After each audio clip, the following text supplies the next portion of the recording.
It's known as the Versailles of the jungle, and it was built by Mobutu Seseseko to be his personal palace. 25 years after his downfall, all that remains are these ruins in Kawele, in the northwest of the Democratic Republic of Congo. If the palace is in this state, it is because the crisis is in full swing in the country. If there was no crisis in the country, the house of the late Marshal would not be so dilapidated. The access is open in several directions. Thieves come from everywhere, from Wamba, from Ngoloma to Lut. In that time, they have witnessed 2 civil wars.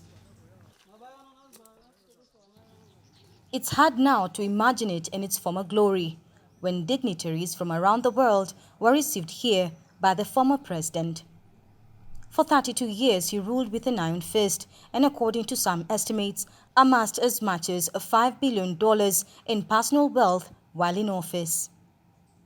Today, though, little remains that speaks to his stronghold over the town of Gbadolite, save for this bust in front of the town hall.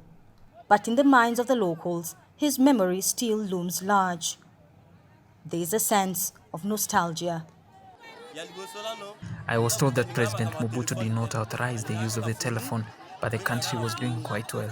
Our parents were working, money was flowing, which helped to bring us up. Though Mobutu headed up an authoritarian regime, many here seem to accept his sometimes punishing rule as necessary, the price to pay for a strong and united nation. It was a dictatorship which has its bad sides but also has its good sides, which helped the country to evolve well even though there was a dictatorship. But now that there is democracy, I think that we've taken a step backwards because there is no respect for the state authorities.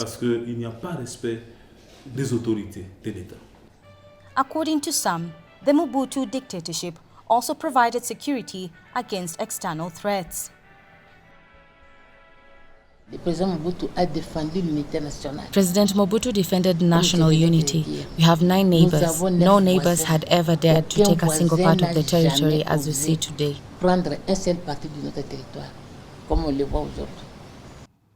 the 17th of May 1997, Mobutu was overthrown by a rebellion led by Laurent Desire Kabila. The ousted president died of cancer 4 months later in Morocco, where he is buried. His first wife and several of his children are buried here in Gbadolite. Their graves were desecrated, and their remains are now interred in a cemetery nearby.